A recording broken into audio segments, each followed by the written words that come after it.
So hey guys, welcome back to our channel. So welcome back to another movie review. സുഹൃത്തുക്കളെ Kalamkaval movie നമ്മുടെ മമ്മൂക്ക നായകനാണ്. നമ്മുടെ മമ്മൂക്ക വില്ലനാവുന്ന പുതിയ പടമാണ് സുഹൃത്തുക്കളെ കളങ്കാവൽ മൂവി. വിനായകനാണ് ഇതിനകത്ത് ആക്ച്വലി നായകൻ. സോ പടം ഡയറക്റ്റ് ചെയ്തേക്കുന്നതും റൈറ്റ് ചെയ്തേക്കുന്നതും ജിതിൻ കെ ജോസ് എന്ന് പറഞ്ഞ ആളാണ്. സ്റ്റാറിംഗ് വരുവാണെങ്കിൽ നമ്മുടെ മമ്മൂക്ക, വിനായകൻ, പിന്നെ മെയിനായിട്ട് വരുന്നത് കുറച്ചെങ്കിലും ഒക്കെ കാണിക്കുന്നത് റിജീഷ വിജയനെ കാണിക്കുന്നുണ്ട്, പിന്നെ ഗായത്രിയെ കാണിക്കുന്നുണ്ട്. ബാക്കി എല്ലാവരും ലോട്ട്സ് ഓഫ് ഹീറോയിൻസിനെ കാണിക്കുന്നുണ്ട്. പക്ഷെ എല്ലാവർക്കും ചെറിയ ചെറിയ കുഞ്ഞു സ്പേസസും കാര്യങ്ങളൊക്കെ ഉള്ളു. പിന്നെ ജീബിൻ ഗോപിനാഥ് ഉണ്ട് ഇതിനകത്ത്. എൻ്റെ മോനെ, ഞാന് സീരിയസ്ലി ഗൈസ് ഈ മൂവി എന്തായിരിക്കും അല്ലെങ്കിൽ എങ്ങനെ ആയിരിക്കുമെന്ന് ഡാം വെയിറ്റിംഗ് ആയിരുന്നു. ഓഫ് കോഴ്സ് ഞാനാണെങ്കിലും നിങ്ങളാണെങ്കിലും നമ്മളെപ്പോലെ ഒരുപാട് ഫാൻസ് ആണെങ്കിൽ പോലും എല്ലാവരും വെയിറ്റ് ചെയ്തിരിക്കുന്നത്. കാരണം മമ്മൂക്ക ഒരു വില്ലൻ വേഷം ചെയ്യാന്ന് പറയുമ്പം അതെന്തായിരിക്കും. ഓഫ് കോഴ്സ് നമ്മൾ ഓസ്ലറി കണ്ടു, ബട്ട് അത് എന്ന് പറയുമ്പം വേറെ ടൈപ്പ്, ഇതെന്ന് പറയുമ്പോൾ വേറെ ടൈപ്പ്. ഇത് എൻ്റെ മോനെ, നമ്മൾ നോർമലി നമ്മൾ ഏതൊക്കെ മൂവി കാണുമ്പോൾ നമുക്ക് ഒരു വില്ലൻ്റെ സൈഡ് വരുമ്പോഴത്തേക്ക് അവിടെ എന്തെങ്കിലുമൊക്കെ നമുക്കൊരു പുള്ളി ചെയ്തത് കാര്യമുണ്ട്, അല്ലെങ്കിൽ പോട്ടെ പുള്ളിക്ക് അത് എന്താ പറയുക, പുള്ളിക്ക് ഇങ്ങനെയൊക്കെ ഉണ്ടായത് കൊണ്ടാണ് അയാൾ അങ്ങനെയൊക്കെ ചെയ്തതെന്നുള്ള ഒരു ജസ്റ്റിഫിക്കേഷൻ ഒക്കെ വരാറുണ്ട്. പക്ഷേ ഇവിടെ എന്ന് പറയുമ്പോൾ there is no justification for the villain. അതായത് വില്ലന് പ്രത്യേകിച്ച് റീസണും കാര്യങ്ങളൊന്നും ഇല്ല. പുള്ളിക്ക് തോന്നുന്നു പുള്ളി ആ ക്രൈമുകളൊക്കെ ചെയ്യുന്നു. ഇത് ആക്ച്വലി എവിടേക്കോ ഇൻസിഡന്റ് എന്തൊക്കെയോ ഇത് റിയൽ ഇൻസിഡന്റ് ആണെന്നൊക്കെ കേൾക്കുന്നുണ്ട്. ഐ ഡോണ്ട് നോ എന്താ എനിക്കുള്ളതിനെ കുറിച്ച് പിടുത്തമില്ല. ബട്ട് എങ്കിൽ പോലും ഭയങ്കര ഇവരിത് എങ്ങനെ ചിന്തിച്ച് ഈ ഒരു ക്യാരക്ടർ ഇവരെങ്ങനെ ഡെവലപ്പ് ചെയ്തു, അല്ലെങ്കിൽ പോട്ടെ ഇങ്ങനെയും ചില ഇൻസിഡന്റ് ഒക്കെ ചെയ്യാന്നുള്ളതൊക്കെ എങ്ങനെ അവരും ക്രിയേറ്റ് ചെയ്തെന്നുള്ളത് ഇസ് ഡാം ഭയങ്കരമായിട്ട് നമുക്കത് തന്നെ ഭയങ്കര വണ്ടറാണ്. അത് മമ്മൂക്കയെ കൺവിൻസ് എങ്ങനെ ചെയ്തു, മമ്മൂക്ക എങ്ങനെ ഓക്കെ പറഞ്ഞു എന്നുള്ളത് അത് വേറൊരു ചോദ്യമാണ്. കോഴ്സ് നിങ്ങൾ ട്രെയിലറും ടീസറൊക്കെ കണ്ടപ്പോൾ നമുക്ക് മനസ്സിലായ കാര്യമാണ്. ഇതിനകത്ത് പോലീസ് ഓഫീസറായിട്ടാണ് വിനായകൻ വരുന്നത്, ഓപ്പോസിറ്റ് ആണ് നമ്മുടെ മമ്മൂക്ക വരുന്നത്. സോ ഒരു 2000-ൽ നടക്കുന്ന ഒരു സ്റ്റോറി ബേസ് ആണ്. കമ്മ്യൂണൽ വയലൻസ് ഒരു സ്ഥലത്ത് ഉണ്ടാകുന്നുണ്ട്. സോ അത് അന്വേഷിക്കാനായിട്ട് വരുന്ന ഒരു ഓഫീസറാണ് വിനായകൻ്റെത്. ദെൻ അവിടെ നിന്നാണ് ഈ പറഞ്ഞ വേറൊരു കേസിലോട്ട് ആവുന്നതും ദെൻ ഇത് ഇങ്ങനെ പോകുന്നതാണ്. സോ അങ്ങനെയാണ് സ്റ്റോറി പോകുന്നത്. കൂടുതലൊന്നും പറയുന്നില്ല ഗൈസ്, നിങ്ങൾ തിയേറ്ററിൽ തന്നെ പോയി കാണുക, അതാണ് വേണ്ടത്. കാരണം കിടുക്കൻ എക്സ്പീരിയൻസ് ആണ്. ഫസ്റ്റ് ഹാഫ് മമ്മൂക്ക കൊണ്ടുപോയി, സെക്കൻഡ് ഹാഫ് വിനായകനും മമ്മൂക്കയോടാണ് കൊണ്ടുപോയത്, രണ്ടുപേരോടാണ്. ഇത് മമ്മൂക്കായെ കൊണ്ട് മാത്രം, അല്ലെങ്കിൽ മമ്മൂക്ക എന്ന് പറയുന്ന അല്ലെങ്കിൽ മമ്മൂട്ടി എന്ന് പറയുന്ന ആ ഒരു നായകൻ അല്ലെങ്കിൽ ആ ഒരു മനുഷ്യൻ മാത്രമേ ഇതുപോലെ ഒരു റോളൊക്കെ ചെയ്യത്തുള്ളൂ. കാരണം എനിക്ക് തോന്നുന്നില്ല ഇതുപോലെ സ്റ്റാർ ഇടത്തിൽ നിൽക്കുക, അല്ലെങ്കിൽ ഇത്രയും ഹൈറ്റ് നിൽക്കുന്ന വേറൊരു സ്റ്റാറും എനിക്ക് തോന്നുന്നില്ല ഇങ്ങനെ ഒരു വില്ലൻ റോളോ അല്ലെന്നുണ്ടെങ്കിൽ ഒരു സെക്കൻഡ് ക്യാരക്ടറോ അല്ലെന്നുണ്ടെങ്കിൽ ഒരു സെക്കൻഡ് റോളോ അല്ലെന്നുണ്ടെങ്കിൽ ഒരു ഹീറോയ്ക്ക് താഴെ നിൽക്കുന്ന അല്ലെങ്കിൽ ഈ ഹീറോയ്ക്ക് ഈക്വലായിട്ട് അല്ലെങ്കിൽ അവർക്ക് ഈക്വലായിട്ട് നിൽക്കുന്ന രീതിക്കുള്ള റോൾസ് ഒക്കെ ചെയ്യുമെന്ന് വേറൊരാൾ ചെയ്യുമെന്ന് എനിക്ക് തോന്നുന്നില്ല. കാരണം അത് മമ്മൂക്കയെ കൊണ്ട് മാത്രമേ പറ്റത്തുള്ളൂ.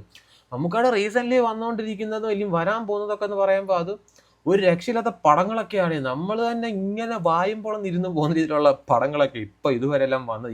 സോ എനിവേ, ഇതിൻ്റെ ഇൻ്റർവെല്ലിൽ ഒരു കിടുക്കൻ ഇൻ്റർവെല്ലാണ്. ക്ലൈമാക്സ് ഓഫ് കോഴ്സ് നമുക്കറിയാം, മമ്മൂക്കായെ പോലെ ഒരാളെ വെച്ച് ചെയ്യുമ്പോൾ അതും പ്രത്യേകിച്ച് ഒരു വില്ലൻ റോൾ ചെയ്യുമ്പോൾ അല്ലെങ്കിൽ നെഗറ്റീവ് ഷെയ്ഡുള്ള റോൾ ചെയ്യുമ്പോൾ ഓഫ് കോഴ്സ് ഇതിൻ്റെ ക്ലൈമാക്സ് ഇങ്ങനെ ആയിരിക്കും എന്നുള്ള ഫാൻസിന് സാറ്റിസ്ഫാക്ഷൻ ഉണ്ടാക്കുന്ന രീതിക്ക് ഒരിത് വേണം എന്നുള്ളത് ഓഫ് കോഴ്സ് അതൊരു നമുക്ക് പ്രാധാന്യമാണ്. അല്ലെന്നുണ്ടെങ്കിൽ നമുക്കത് അത്രയ്ക്ക് അങ്ങോട്ട് വർക്ക് ആവത്തില്ല. ബട്ട് ആ ഒരു സാധനം എനിക്ക് ഉറപ്പായിരുന്നു അത് അങ്ങനെ തന്നെ ആയിരിക്കുന്നു. പക്ഷേ ഇത് എങ്ങനൊന്ന് വരുമെന്നുള്ളതായിരുന്നു കാണേണ്ടിയിരുന്നത്. ബട്ട് അത് ഒരു കിടുക്കനായിട്ട് എടുത്തിട്ടുണ്ട്. സ്ലോ ബേസിൽ പോകുന്ന ഒരു പടമാണ്. എന്താ പറയുക, ഒരു പക്ക ക്രൈം ത്രില്ലർ മൂവി. അതാണ് കളങ്കാവൻ. എനിക്കിതിൻ്റെ ഇൻട്രവെല്ല് ശരിക്കും ഞാൻ ഞെട്ടി. മമ്മൂക്ക ഒരു കണ്ടിന്യൂസ് സ്മോക്ക് ചെയ്യുന്ന ഒരാളാണ്.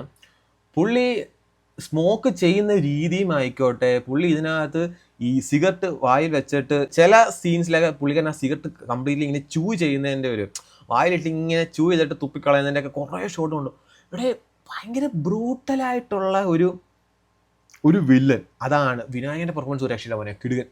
പുള്ളി ഇതിന് ആപ്റ്റാണ്. പുള്ളി ആ ഒരു പോലീസ് റോള് പുള്ളി ആപ്റ്റാണ്. ജയകൃഷ്ണൻ എന്ന് പറയുന്നത് ആ ഒരു പോലീസ് ഓഫീസറിൻ്റെ റോള് പുള്ളി നൈസാണ്. ലാസ്റ്റ് വിനായകൻ്റെയും ഒരു നല്ലൊരു പെർഫോമൻസ് ഉണ്ട് അതിനകത്ത്. ലാസ്റ്റ് ക്ലൈമാക്സിന് എടുക്കുമ്പോൾ Mammootty and Vinayakan face to face വരുന്നതിൻ്റെ ഓൾറെഡി അവർ നേരെ ഒരു ഫേസ് ടു ഫേസ് വരുന്നുണ്ട്. ബട്ട് എങ്കിൽ പോലും ക്ലൈമാക്സിലുള്ള ഒരു ഫേസ് ടു ഫേസ് വരുമ്പോൾ നല്ലൊരു കിടക്കുന്ന ഒരു സീനുണ്ട്. ചില കാര്യങ്ങളൊക്കെ ഒരു കംപ്ലീറ്റ്നെസ് ഇല്ലാതെ പോലെ എനിക്ക് തോന്നിയിട്ടുണ്ട്. ബട്ട് അത് അത്രയ്ക്ക് ഒരു ഇമ്പോർട്ടൻറ്റ് കാര്യമാണെന്ന് ചോദിച്ചാൽ അല്ലാന്ന് പറയാം. ലാസ്റ്റൊക്കെ അടുക്കുമ്പോഴത്തേക്ക് ഇത് ഇങ്ങനെ വന്നു, അല്ലെങ്കിൽ ഇവിടെ ഉണ്ടെന്ന്, അല്ലെങ്കിൽ ഇവിടെ എങ്ങനെ ഒന്നുള്ള അങ്ങനെ കുറച്ച് കാര്യങ്ങൾ ഒരു 3 to 4 അത്രയും കാര്യങ്ങളൊക്കെ ഉള്ളു എനിക്കത് അങ്ങോട്ട് കൺവിൻസ് ആവാത്ത, അല്ലെങ്കിൽ എനിക്ക് അങ്ങോട്ട് വർക്ക് ആവാത്ത, ഐ മീൻ എനിക്ക് അതിനുള്ളൊരു ഉത്തരം കിട്ടിയിട്ടില്ല. ബട്ട് വലിയൊരു പ്രശ്നമാണെന്ന് ചോദിച്ചാൽ ഒരിക്കലും അല്ല.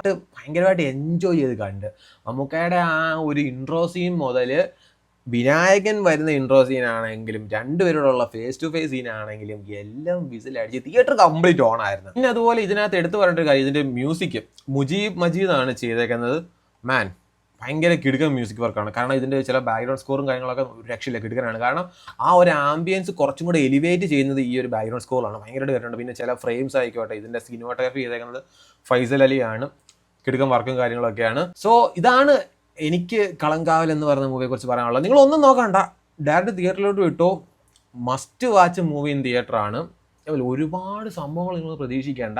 മമ്മൂക്ക ആൻഡ് വിനായകൻ ഇവർ ഫ്രെയിമിൽ വന്നാൽ എങ്ങനെ ഉണ്ടായിരിക്കും, ഒരു വില്ലൻ ഹീറോ എന്നുള്ള രീതിക്ക് ഇവരെ കാണാൻ നമുക്കൊരു എക്സൈറ്റ്മെൻറ്റ് കാണാം. അല്ലെങ്കിൽ ഇവർ ഇങ്ങനൊരു വില്ലൻ ഒരു ഹീറോ റോളിൽ വന്നാൽ എങ്ങനെ ഉണ്ടായിരിക്കും എന്നുള്ളതൊക്കെ എക്സ്പീരിയൻസ് ചെയ്യാൻ പറ്റിയൊരു മൂവിയാണ്.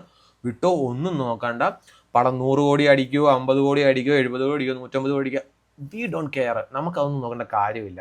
നമുക്ക് നല്ല കിടുങ്ങൊരു എക്സ്പീരിയൻസ് ആയിരിക്കും കളങ്കാവൽ മൂവി നമുക്ക് തരുന്നത്.